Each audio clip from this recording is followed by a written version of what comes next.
사실 강유는 출신이 어디냐면은 천수군 기연이라고 돼 있어요. 그러니까 정사에 오늘은 저기 연이 아니고 정사 위주입니다.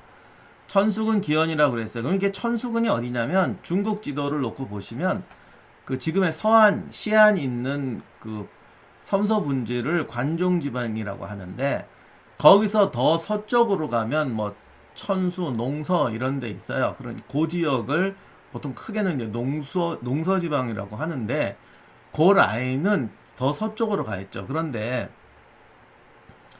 강유가 이게 한족이냐, 강족이냐, 아니면 뭐 아버지는 강족인데 어머니는 아버지는 한족인데 어머니는 강족이거나 뭐 할머니가 강족이거나 뭐 이런 거가 좀 애매해요. 그런데 이 당시 사람들은 강족이라고 얘기하면 좀 기분 나쁘니까 좀 그런 얘기를 정확히 안 하는데 아무튼 천수군, 농서 이쪽은 굉장히 강족이 센 지역입니다. 물론 거기 한족이 없지는 않고 태수나 이런 사람들은 한족 지방관이 와서 다스리는 그러니까 이걸 좀 심하게 비유하면 고려 때 그 함경도 지역에는 여진족 땅도 있고 그 다음에 여진족의 자치구역도 있고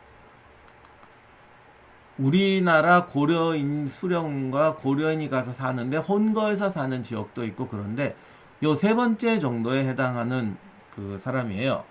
그래서 정확히는 모르겠지만은 강족이거나 혼혈이었던 건 맞는 것 같아요. 아버지는 이 천수군의 관리였습니다. 그런데 강유가 어렸을 때 강족과 융족의 반란이 납니다. 아마 그 동탁이 진압하러 갔던 그거 아닌가 싶은데 그때 태수를 보호하다가 죽었다고 되어 있어요. 그러니까 이것은 다시 말하면 토족 기반이 있는 사람인데 한나라 태수를 위해 싸우다가 죽었다. 그러니까 한나라에 대한 충성심도 꽤 강하다는 얘기가 되겠죠. 그러니까 여포 같은 경우는 나는 뭐 무력으로는 세계 최강이다. 뭐 이러고 이걸로 어떻게 해보겠다 이렇게 했지만 이제 벌써 삼국지 후반부잖아요. 이때쯤 되면 여포 맞춰도 안 되잖아. 그러면 뭐야? 역시 이 중원을 지배하고 이 시대에 뭐가 되려면 군대를 통솔할 줄 알아야 된다. 그러니까 이제 이런 것쯤은 이제 충분히 생각할 수 있는 시대가 됐는데 강유는 한나라 행정 속에 들어가서 군대를 지휘할 수 있다. 이거 되게 큰 거지. 그런데 여기서 그가 군대를 지휘할 수 있었던 게 된 거는 아버지가 태수를 위해서 싸우다 죽었기 때문에 그만큼 한족에 대한 신뢰를 얻는 사람이었다. 그게 중요한 겁니다. 즉 강유는 군사적 능력도 있고 신임도 얻었고 한족과 강족에서 다 기반이 있는 사람이다. 그리고 머리도 좋았다. 어떻게 아느냐? 강유가 기록에 보면 정현의 학문을 좋아했다라고 되어 있어요. 그러니까 정현은 유학자잖아요. 한나라 유학의 그 태도인데 글을 알았다. 논어를 사서를 읽었다. 이게 중요한 게 아니라 여기서 말하는 정현의 학문을 읽었다라는 거는 이제 좀 형식적으로 표현하면 문무겸비했다. 좀 더 구체적으로 얘기하면 난세의 통치자가 되려는 야심이 있었다. 이때 이제 유학이라는 건 결국 통치학이거든요. 그래서 통치의 능력이 있고 통치자가 되려는 야심이 있었다라는 것을 이 한 줄이 표현해 준다고 생각해요. 자, 강유의 배경에 대해서는 말씀드렸고 이제 강유가 총나라에 들어가서 활량하는 것부터 살펴보도록 하겠습니다. 228년에 제갈량이 1차 북벌을 제갈량의 생각 자체는 과로 관중을 습격해서 기습적으로 점령한다가 아니고 먼저 강족을 우리 편으로 끌어들여야 된다라는 생각이었던 것 같아요. 그래서 사실 1차 북벌의 핵심은 관중 땅으로 치고 들어가는 게 아니라 관중 땅의 입구를 막아놓고 서쪽 지역 강족 땅을 먹는서 그쪽을 끌어들이는 게 목표였습니다. 그때 그 강족 땅의 중심이었던 천수현의 관리가 어디로 출타 중이었는데 현의 관리들을 다 데리고 가고 있었거든요. 그때 당연히 강유도 거기 이게 같이 있었죠. 그런데 여기가 태수는 한족이지만 우리 조선식으로 말하면 향리는 다 동네 사람이잖아요. 그래서 이게 거의 다 그쪽 애들 썼나 봐. 그러니까 제갈량이 쳐들어오고 그리고 그 전에 이제 이 강족들하고 좀 미리 뭐가 좀 돼 있었겠죠. 그래서 그쪽이 이제 확 봉기를 하니까 이 태수가 데리고 다니더니 향리들도 못 믿겠는 거죠. 그래서 버리고 위나라 땅을 튑니다. 근데 강류는 아버지도 한나라 땅을 위해서 이제 죽었잖아요. 그래서 본인은 충성을 바치려고 그랬는데 이 한족 애들이 너희는 못 믿어. 그리고 버린 거예요. 그러니까 강류와 그 일행들, 아마 강류가 그 중에 지도자였던 것 같아요. 그래서 그들을 데리고 고향으로 돌아갔어요. 고향으로 들어갔더니 고향에서도 문을 닫네. 왜? 니들 이거 저기 우리는 이미 위나라의 반란을 일으키고 마음 먹었는데 쟤네들 뭐냐 못 믿겠다. 이거 그냥 요즘 말로 박쥐꼴이 난 거죠. 여기도 아니고 저기도 아니고. 그래서 아마 강류는 자기의 정체성에 대해서 생각을 했던 것 같아요. 이렇게 되니까 내가 마초처럼 강족을 이끌고, 그건 마초도 이미 실패했죠. 강족만 가지고 뭘 할 수가 없어요. 그렇다고 한나라에 들어가서 처음에 아마 그런 생각했겠지. 한나라에 죄송합니다. 위나라에 들어가서 관리가 돼서 강족을 포섭 끌어들여서 이제 뭐 누구처럼 돼보자라고 생각했던 것 같은데, 그렇게 충성을 바쳤는데 결정적인 순간이 오니까 배신하더라. 안 믿더라. 이러면 어떻게 되냐. 자기 생각에는 이 난세, 이 시대에 이제 유비도 아니고 조조도 아니야. 이 시대에 유비나 조조처럼 1000명 끌어 모아가지고 바닥에서부터 다시 이름 올라간다는 건 안 되는 시대다. 이미 삼국이 정립했는데, 그렇다면 어느 나라에 들어가서 관료로 커서 돼야 되는데 위나라가 자기를 안 믿더란 말이에요. 그래서 촉에 투항하는 것 같아요. 어쨌든 촉에 갑니다. 일행을 다 데리고 가요. 그런데 제갈량이 그 일행 중에서 다른 거는 이제 치고 이제 강류를 본 거죠. 그래서 제갈량이 뭐라고 그러냐면, 얘는 일단 능력이 있다. 그리고 충성심이 있다. 근데 이게 참 대단한 거야. 강족에다가 위나라 관리였어. 그런 걸 배신하고 총나라에 왔어. 이렇게 되면 박쥐 이제는 3년타인데 제갈량이 역시 다른 게, 총나라 유비 제갈량이 뭐가 다르겠어. 사람 보는 재주, 그리고 그 사람을 볼 때 종족과 인족과 난세, 그러니까 스펙만 가지고 보지 않는다. 그건 누누이 말씀드렸지만 난세는 스펙으로 보는 게 아니라고. 보통 사람 같으면 저거 3번은 배신한 놈인데 저걸 어떻게 믿냐 이럴 거 아니에요. 근데 사실 유비도 배신 한두 번 했냐고. 그러니까 그 제갈량이 나는 관중과 아기처럼 될 거다라는 말을 했는데, 관중 이야기의 핵심이 뭐냐면 사람이 어려울 때는 이런 일도 하고 저런 일도 하는 거야. 그러니까 예를 들어서 어떤 사람이 학벌이 안 좋아. 아야 쟤는 틀렸어. 이러는 사람하고 가만히 봤더니 애가 공부도 열심히 하고 열심히 하려고 그래. 근데 맨날 부모님 잘못 만나 두드려 맞고 집안도 가난하고 그래서 갔어. 어느 학교에 갔어. 그러니까 스펙을 갖고 보느냐, 그 사람의 과정을 갖고 보느냐. 야, 저런 환경에서 노력해서 저기까지 갔어? 그러면 제가 제대로 된 데 다녔으면 뭐 하버드는 그냥 갔겠네. 이렇게 생각하는 게 진짜 리더죠. 그게 인재를 볼 줄 아는 사람이지. 제갈량이 뭐가 다르겠어? 이게 다른 거죠. 그래서 강조는 충성심에 있는 사람이다. 얘가 재능이 있다는 건 누구나 알 수 있어요. 그렇잖아요. 야심이 있다는 것도 알 수 있어요. 하는 짓을 봐요. 그런데 다들 충성심을 못 믿겠다는 거 아니야. 그런데 제갈량은 이 사람은 충성심이 있다고 보는 거야. 무서운 말을 해요. 마량보다도 낫다.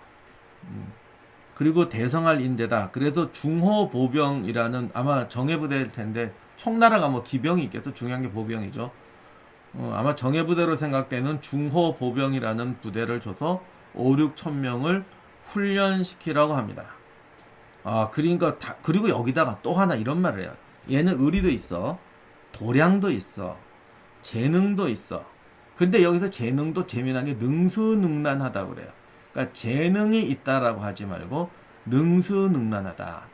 이것도 가만히 보면 저 사람은 군사적으로 재능이 있어 라고 말할 때 어떤 재능이냐고. 총나라와 위나라와 오나라의 전략적 위치는 달라요.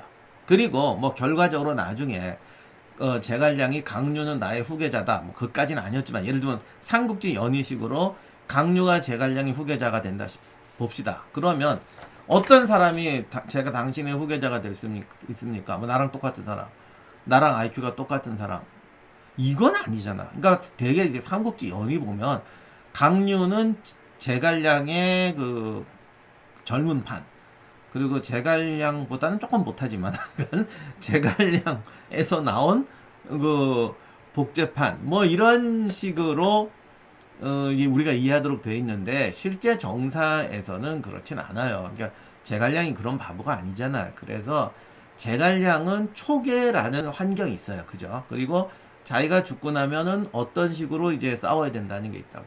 그러면 그 전략적 구도 속에서 재능을 찾는 거야.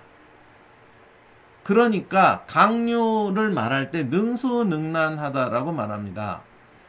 능수능란하다, 임기응변을 잘한다, 뭐겠어. 그러니까 촉이라는 나라는 결과적으로 정면 승부를 해서는 어느 나라든 이길 수가 없어.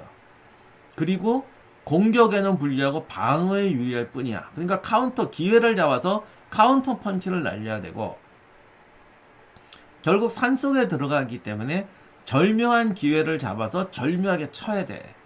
그러니까 임기응변, 재기발랄, 어떤 전공법에 얽매이지 않고 상황에 따라서 역동적으로 움직일 수 있는 사람이 필요하다는 거죠. 실제 나중에 강류를 보면 그래요. 그러니까 오히려 그 대륙에서의 전쟁은 우리가 삼국지 연의에서 본 것처럼 뭐랄까 막 이러고 막 삼국지 연의 나오듯이 뭐 복병하고 이런 게 아니고 오히려 좀 큰 스타일이란 말이에요. 물론 뭐 조조의 기동전이라든가 이런 것들이 뭐 대단하긴 하지만 그것도 가만히 보면은 예를 들면 뭐 진짜 기동전을 하자 이런 큰 틀에서 나오는 거지. 뭐 정말 기기묘한 뭐 이런 거 안 해. 그런데 초계 입장에서 보면 적은 병력과 지형을 이용해서 날뛰어야 된단 말이야. 그래서 그 재능이 있다는 거야. 그 다음에 더 무서운 말을 해. 병사들을 이해한다. 삼국지 정사에 정말 이런 말 없어.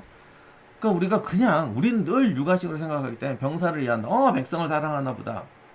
아니, 지휘관이 병사를 사랑하고 리더가 백성을 사랑하는 건 당연히 중요하지. 근데 사랑만 한다고 그 사람이 훌륭한 왕은 아니잖아. 문제는 그 사랑하는 걸 어떤 제도와 어떤 형태로 만들어낼 거냐는 거죠. 그러니까 병사를 사랑한다, 뭐 병사들의 신뢰를, 마음을 이해한다 이런 말을 그냥 이렇게 그래 마음을 얻어야지 뭐 이런 추상화된 말로 받아들이지 마시고 능수능란, 초계 전략전 상황, 능수능란 이거 하고 포함해서 마음을 이해한다는 게 뭐겠어.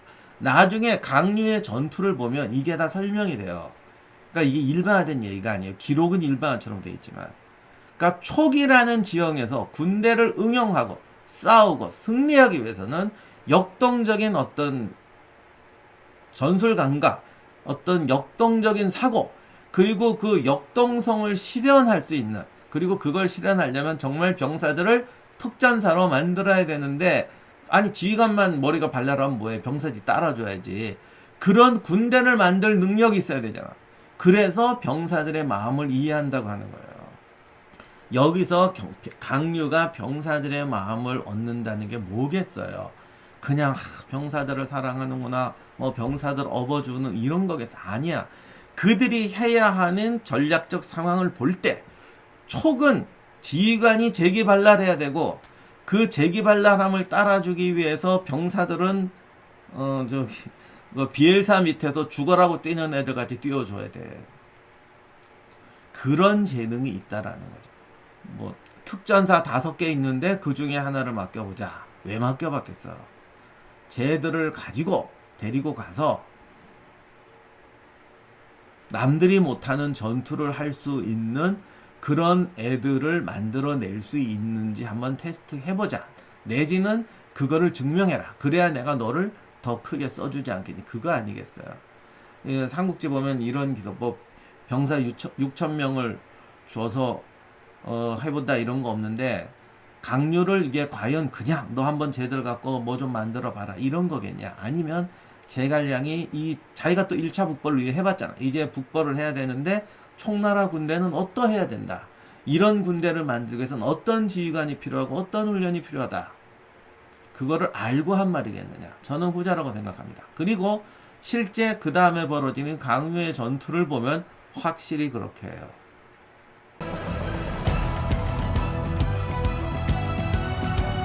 지난 시간에 제갈량의 1차 북벌을 통해서 강유를 얻는 데까지 얘기를 했습니다. 그리고 제갈량이 강유의 재능을 알아보고 등용했다는 이야기까지 했어요. 그리고 제갈량이 본 강유의 재능이란 무언가? 그것이 단지 재능이 뛰어나다가 아니라 제갈량이 생각했던 총나라의 장기적 전략과 맞물려서 어떤 재능이냐가 중요하다. 그 얘기까지 말씀드렸습니다. 근데 여기에 하나 더 추가할 것이 강유가 어쨌든 천수현에 있던, 즉 농서군 쪽에 있던 강족의 영향력이 있는 사람이라는 거예요.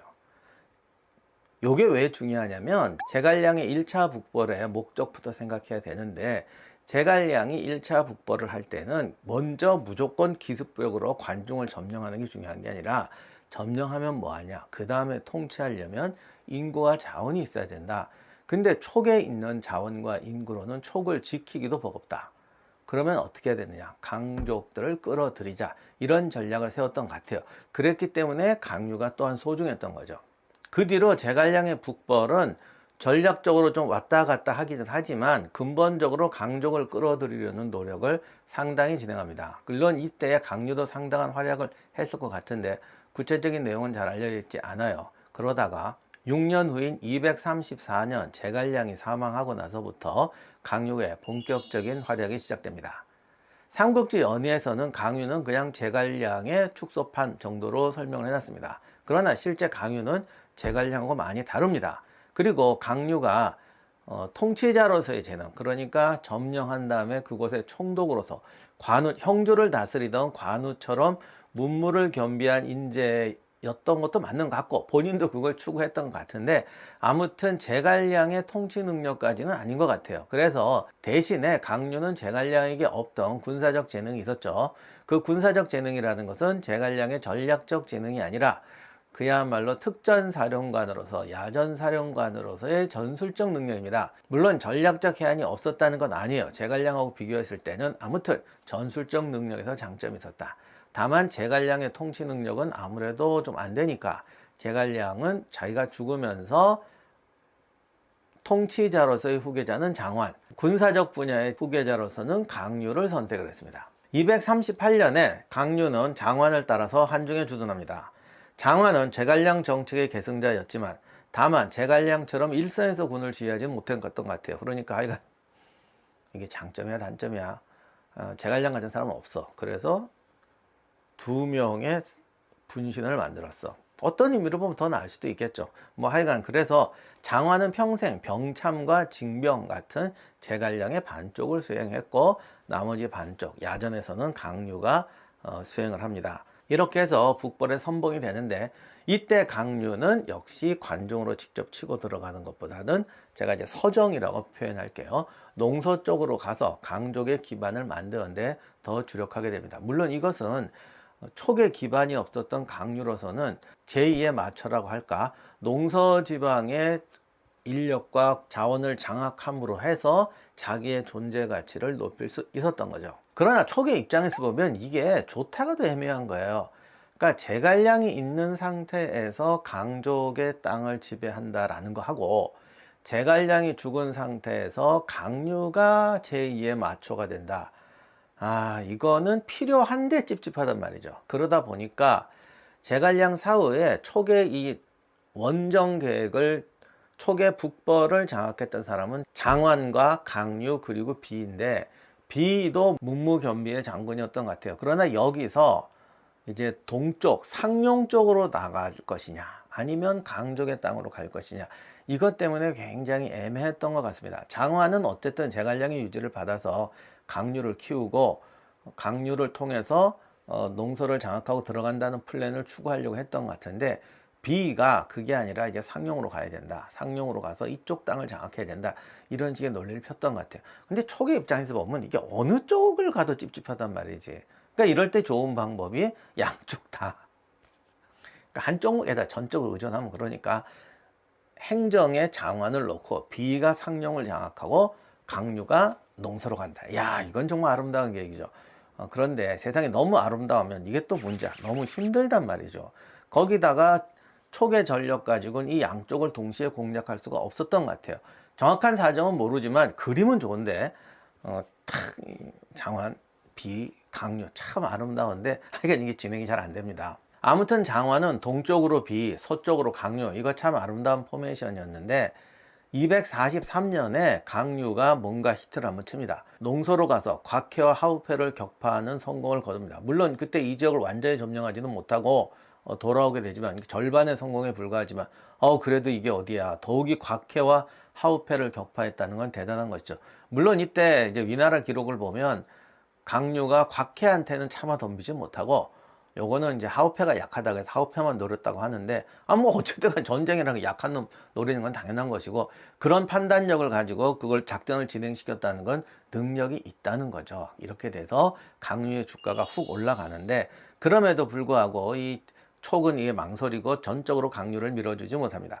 그러다가 246년에 장원이 사망하고 비위가 대를 잇는데 비위는 강류에게 10,000명 이상을 주지 않았다고 합니다. 그러니까 이것도 이제 기록에 보면은 비유가 마치 강류를 싫어해서 그런 것 같기도 한데 아무튼 당시 입장에서 촉은 뭐 어쩔 수 없는 내적 사정도 있었던 것 같아요. 그리고 사실은 이때부터 위가 위기감을 느끼고 한중을 침공에 들어오기 시작합니다. 생각해 보세요. 한중이 있고 비는 이쪽으로 가고 강류는 이쪽으로 가려고 해. 이거 놔뒀다간 이렇게 되겠잖아요. 그럼 어떡합니까? 위도 쳐야지. 이것이 반드시 한중을 점령하려는 계획은 아니었다고 해도 전쟁이라는 게 먼저 주도권을 줘서 상대가 정복 전쟁을 감행하지 못하도록 하는 것도 중요한 전략의 하나입니다. 더욱이 이런 식의 소모전으로 가면 역시 위가 유리할 수밖에 없어요. 그러니까 촉은 방어에 급급하면서 제갈량의 전략을 수행할 수가 없는 거죠. 이런 사정이 비위가 강류에게 10,000명 이상을 주지 않았다라는 결과로 표현될 수도 있습니다. 물론 강류는 성격상 그렇다고 해서 방어만 하면 어떡하느냐, 우리는 어차피 땅이 험하니까 여기는 소수의 기동으로 막고 나한테 병력을 주면 농소로 들어가서 단숨에 점령해서 오히려 적의 후면을 치겠다, 뭐 이런 말을 했을 가능성도 있습니다. 기록에는 안 나오는데 이 사람 성격으로 봐서는 그렇게 했을 것 같아요. 그런데 비 같은 사람은 그건 안 돼, 뭐 하여간 개인적으로도 싫고 그것도 너무 위험하게도 느껴지니까 안 돼, 그래가지고 10,000명만 가지고 거기서 방어작전 내지는 뭐 교란작전 정도만 해라, 이렇게 했을 수도 있습니다. 아무튼 이 상황에서 강류가 할 수 있는 것은 계속 출정해서 적은 병력으로라도 뭔가 성공을 보여주는 수밖에 없습니다. 그래서 강류는 계속 출정을 하는데 그럴듯한 승리를 거두질 못해요. 그러다가 247년 옹주에서 곽해와 하우페를 격파하고 치무대, 아차세 등 강족의 부락이 강류에게 투항하는 대승리를 거두게 됩니다. 와, 이건 대단한 거죠. 봐라, 나 조금 줬지만 결국 내가 가서 해냈다. 그러니 더 다오. 이렇게 되는 상황인데 이게 또 촉의 입장에서 보니까 아까 말씀드린 이게 또 마초가 이게 보이기 시작하는 거지. 아무튼 모르겠어요. 이때 비도 생각이 바뀌었을 수가 있고 하여간 정확하지가 않은데 이 고민을 간단하게 끝내주는 사건이 발생합니다. 252년 1월에 비위가 곽순이라고 위나라에서 투항했던 사람에게 암살돼 버립니다. 이게 의도적인 자객이었는지 뭐 투항해 왔던 사람이 어떤 욱해갖고 한 건지는 알 수가 없습니다. 아무튼 비위가 암살돼 버리면서 장완과 비위로 이어지는 제갈량의 인맥이 끝나버립니다. 촉으로서는 상당한 위기지만 강유는 그야말로 날개를 달았죠. 제가 촉의 투항 안으로 10년 동안 강유는 적은 병력을 가지고 끊임없이 농서 전략을 시도하고 싶었는데 이게 늘 브레이크만 걸렸단 말이죠. 이제 풀렸잖아. 비위가 죽자마자 그해 4월에, 그러니까 3개월 후에 바로 농소로 출병합니다. 그리고 254년, 2년 후인 254년 6월에 또 출전을 해요. 그래서 대승리를 거둡니다. 하관, 적조, 임조, 사면을 탈취하게 되죠. 제가 화면에 지도로 보여드리겠습니다만 그 농서 지역에 임조현은 제가 어딘지 위치를 못 찾았는데 하여간 거의 대략 청수 쪽에 강족 세력권을 확보하게 되면서 이제 관중으로 쳐들어갈 수 있는 인적 자원을 확보하게 됩니다. 그러나 위나라는 또 바본가 255년에 위나라가 반격해 옵니다. 이때 강류가 옹주자사 왕경을 대파하고 수만 명을 죽이는 대승리를 거둡니다. 역시 이 사건의 진상은 잘 알려져 있지 않는데 강류 입장에서는 그냥 애가 막 탔을 것 같아요. 이제 봐라, 내가 했지 않냐, 빨리 좀 가자, 이랬을 텐데 강류의 초조함의 근거가 있었죠. 왜냐하면 위나라 같은 나라는 이렇게 자꾸 한 번에 할 때 승부를 내야지 찝쩍거려 놓으면 결국 더 강력한 힘으로 반격을 하게 됩니다. 강류의 불안이 맞았죠. 다음 해인 256년에 바로 등해가 등장합니다. 어떻게 보면 위나라 후반기 최고의 명장이었던 등해가 원래는 오나라 쪽에 있었는데 이게 촉에서 안 되겠다, 관종이 위험하다 싶으니까 등해를 관종으로 파견하게 됩니다. 위나라 최고의 전술가 등해가 등장하면서 강류는 정말 호족수를 만나게 되죠. 등해는 오자마자 전황을 판단합니다. 이게 우리가 왜 지니? 이유가 있어요. 관중에서 촉으로 들어갈 때는 그야말로 촉산이 막습니다. 그런데 위나라라는 게 좀 기본이 있잖아. 우리가 센 나라잖아. 그러니까 어떻게 방어하고 뭐 이렇게 하겠어. 그러니까 적이 쳐들어오면 가서 맞상대를 해버리려고 한단 말이에요. 그러면 강류는 농서 쪽으로 도주하면서 그 산악지형을 이용해서 이제 후퇴했다가 치고 나오는 거죠. 그러니까 위나라 군대는 하여간 추격해서 촉산에만 들어갔다 하면은 갑자기 역습을 당하고 뒤로 끊기고 이렇게 되면서 몰살한 적이 여러 번 있었는데 강유는 이런 것을 특히 잘했던 것 같아요. 제가 지난 편에 끝날 때 강유의 재능이 뭐냐, 제갈량이 처음에 강유한테 5, 6천 명을 줘서 훈련을 한번 시켜보자, 그리고 제가 병사들의 마음을 얻는데 재능이 있다 이런 말 했다고 그랬죠. 이게 왜 그러겠어요? 촉이라는 나라는 절대 병력으로는 위나라를 못 이겨요. 그럼 전술로 이기느냐? 거긴 바본가? 어떻게 보면 뛰어난 애는 거기 더 많아요. 결국 그렇다면 촉이 이길 수 있는 건 철저하게 산악전에서 기동전으로 이기는 겁니다. 산악전에서 무슨 기동이냐? 전쟁사에 유명한 기병이 하나 있어요. 도보 기병대라고. 남북전쟁 때 잭슨도 그렇고 나폴레옹의 부대들도 그렇고 기동작전은 기병으로만 하는 게 아닙니다. 지형과 상황에 따라서 보병으로 하는 기동전이 있어요. 특히 산악지대에서 벌이는 기동전이란 말 그대로 보병으로 산 타고 날아다니면서 해야 되는데 이게 소수의 특수부대가 아니라 상당한 규모의 부대를 가지고 적의 주력 부대를 괴멸시킬 정도로 기동전을 피려면 굉장한 훈련과 전술적 테크닉도 필요하지만 이게 산악전이라는 게 너는 일로 가지고 너는 이리로 가라 했을 때 서로 볼 수가 없어요. 지금처럼 무전이 있는 것도 아니고. 그러니까 철저하게 지휘관에 대한 신뢰, 옆에 동료들에 대한 신뢰, 옆에 부대의 대대장, 연대장에 대한 신뢰, 이런 거를 가지고 기동으로 싸우는 겁니다. 그러니까 이런 전투를 하려면 정말 강력한 팀워크, 전투로 다져진 뭐라고 해야 되나, 단위 전우회를 떠나서 어떤 서로의 능력에 대한 신뢰, 이런 것들이 있어야 됩니다. 그래서 강류의 리더십, 병사들의 마음을 얻는 능력, 능수능란한 재능, 이게 필요한 거예요. 이게 제갈량이 본 강류의 능력이죠. 강류는 이런 능력을 사용해서 농서에서 계속 승리했던 것 같아요.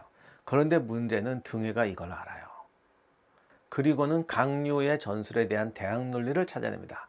그건 뭐냐면 추격해 들어가지 않는다. 등해는 강류의 함정에 말려들지 않기 위해서 지도를 보시면 아시겠지만 관중에서 농서로 가는 지역에 있는 요충지에 천수, 단곡, 기산, 남한 이런 것이 있어요. 그러니까 깔때기처럼 나가는 입구에 수비대를 둬서 강류가 치고 들어오지 못하게 하면서 쫓아나가지 않는 지구전으로 나갑니다. 이렇게 되니까 강류가 지금까지는 치고 들어가서 적을 끌어내서 산속에 집어넣어서 휘저어서 승리했는데 이게 안 되는 거예요. 이렇게 되니까 강류가 페이스를 빼앗겨 버립니다. 이게 이제 전쟁에서 말하는 주도권을 빼앗긴다는 거죠. 그런데 중요한 건 강유가 그런다고 당할 사람은 아니라는 거죠. 강유가 기가 막힌 작전을 세웁니다. 한중에 있던 호재라는 장군과 협력 작전을 구상을 해요. 그러니까 이때 작전은 뭐냐면 등해가 수비대를 배치해 놓은 기산, 천수, 남한 라인으로 슬쩍 군대를 들이미는 겁니다. 그렇게 해놓고는 서쪽, 농서 쪽으로 후퇴를 합니다. 이렇게 되면 등해가 말려 들어줘야 되는데 등해가 바보가 아니거든요. 거리를 두고 따라오면서 남한 바로 밑에 무성산이라는 곳에 군대를 주둔하고 노래만 봅니다. 이렇게 되면 병력이 적은 강유가 공격을 해야 되는데 승리를 한다고 하더라도 자기가 키워놓은 정예병들을 다 잃게 되고 장기전으로 가면은 뭐 당연히 총나라군이 먼저 떨어지는 거죠. 이렇게 돼서 등해가 나는 네 전략을 다 한다. 내 앞에서 수 써봤자 별 수 없어. 이렇게 딱 보여주는 거죠. 완전히 전략적 패배했는데 강유가 여기에 당하지 않습니다. 어떻게 보면 이걸 예상을 한 거지. 그래서 절묘하게 무성산을 지나서 다시 동쪽으로 갑니다. 그렇게 해서 천수 쪽으로 돌아가요. 이렇게 되면 무성산에 있는 등에는 후방 보급로가 끊어지게 됩니다. 강유 부대가 다시 상교, 천수죠. 천수에 있는 상교라는 곳으로 가서 관중에서 농서로 둔 루트를 끊어버리게 됩니다. 이렇게 되면 등에는 할 수 없이 돌아와야 돼요. 이렇게 돌아오면 강유가 재빨리 남쪽 기산 쪽으로 빠지는 겁니다. 그러고 한중에서 온 호재 부대가 상교를 점령하는 거예요. 이렇게 되면 상교로 돌아오던 등에는 강유와 호재 사이에 끼어버리게 됩니다. 이렇게 돼서 등해를 섬멸해 버리는 거죠. 이 작전이 성공했더라면 등해의 운명도 달라졌을지 몰라요. 그런데 호재가 나타나질 않습니다. 이게 어떻게 된 건지 아무도 모르죠. 강유의 공을 시기해서 안 나타난 건지, 겁을 먹고 안 나타난 건지, 아니면 사실 한중에서 여기까지 오는 기동이 쉽지가 않은데 뭐 오다가 무슨 일이 있었는지 그건 알 수가 없어요. 아무튼 나타나질 않습니다. 이렇게 되니까 강유는 할 수 없이 퇴로를 찾아서 기산 쪽으로 해서 촉당으로 돌아오게 되는데 등해가 이걸 알고 중간에 덮쳐서 지금까지 강유가 쓰던 수법에 거꾸로 당하는 거죠. 등해가 덮쳐서 강유 부대를 거의 섬멸해 버립니다. 이렇게 되니까 강유의 꿈은 큰 좌절을 맞게 되죠. 그 뒤로도 등해하고 벌이는 전투가 여러 번 있는데 그때마다 등해는 강유의 기동전을 정확하게 파악합니다. 요게 대단한 건데 나중에 등해가 촉을 멸망시킬 때 진짜 기가 막힌 산악 기동을 하잖아요. 그걸 보면 등해가 촉에 왔을 때부터 강유의 전술 스타일을 알아차렸다고도 볼 수도 있지만 등해도 강유와 싸우면서 자기 부대를 강유와 맞상대할 수 있는 산악전의 부대로 만들어 놨다고 볼 수 있어요. 결국 농서정벌의 동력을 잃은 강유는 그래도 남은 병력을 모아서 촉에서의 방어전은 성공적으로 이끕니다. 어쨌든 263년에 사마소가 쿠데타를 통해서 드디어 위나라가 망하고 진나라가 서게 되죠. 그러자 종해와 등해를 불러서 촉에 대한 대정복전을 펴니다. 이때 등해가 기가 막힌 산악기동을 했고 검각에서 지키던 강유의 부대는 등해의 우회 전략 때문에 후방이 털리게 되면서 마지막 성도에 있던 촉의 군대가 전멸하고 할 수 없이 강유는 되돌아오게 되죠. 이렇게 돼서 유선이 항복하게 되니까 이렇게 돼서 총나라는 망하게 되는데 강유는 이때 종회의 야심을 보게 되죠. 종회는 사실은 이미 자기가 충성하던 위나라는 진나라에 넘어갔으니까 촉을 점령하고 그리고 관중과 촉의 군대를 합쳐서 사마소를 치는 대역전의 반란을 생각하고 있었죠.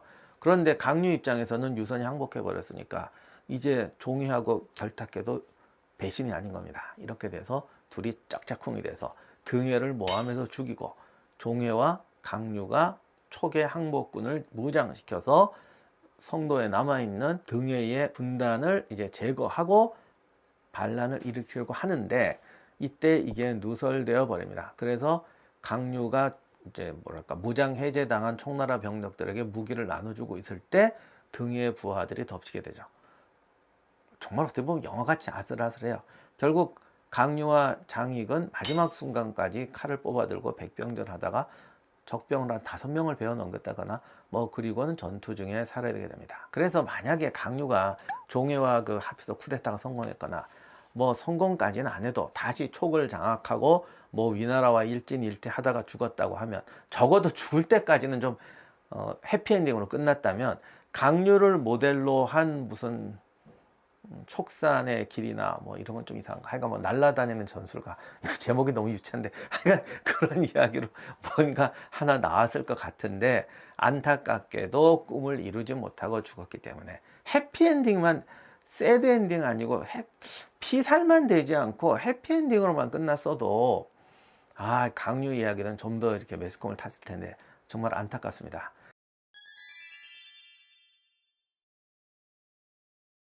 이 삼국지의 이 팩트는 저희가 생각하는 것과 많이 다릅니다. 과연 어떤 것이 다른가? 바로 이 책 속에 있어이다. 삼국지 아저씨 우리 임영환 박사님께서 드디어 전략 삼국지를 쓰셨습니다. 제목부터가 멋있습니다. 전략 삼국지. 근데 이제 혹시 이제 아픈 거 싫어하시는 분들은 조심하셔야 됩니다.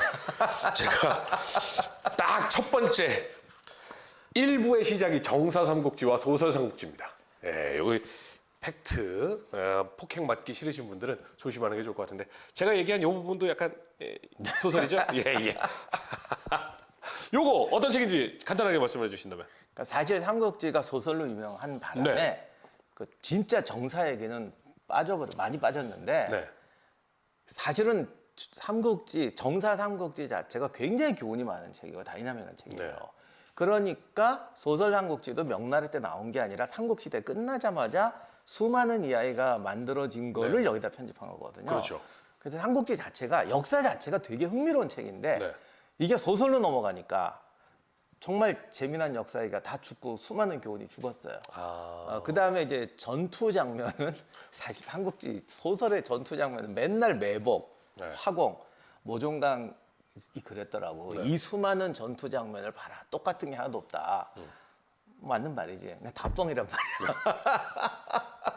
하지만 그 뻥 속에서 감동을 찾아낸 우리 아니겠습니까? 감동은 있는데 진실은 교훈은 없어. 진짜 솔직한 얘기로. 네. 그래서 진짜 전투의 교훈은 따로 있어요. 아. 그런데 굉장히 다이나믹하고 훌륭한 전투도 많고 네. 굉장히 역동적인 삶이잖아요. 네. 그래서 정사 속에 있는 교훈들을 뽑아왔습니다. 네. 이런 말이 있습니다. 삼국지를 읽지 않은 사람과는 친구가 되지 마라. 그런데 삼국지를 3번 이상 읽은 사람과는 절대 싸우지 마라. 그게 무슨 뜻이겠습니까? 인생을 살아가는 참 많은 표본이 돼주고 교훈이 돼준다라는 말 아니겠습니까? 그 교훈을 모아서 우리 삼국지에 대한 이야기 전략 삼국지 쓰셨으니까요. 이거 많이들 좀 사랑해 주셨으면 좋겠습니다.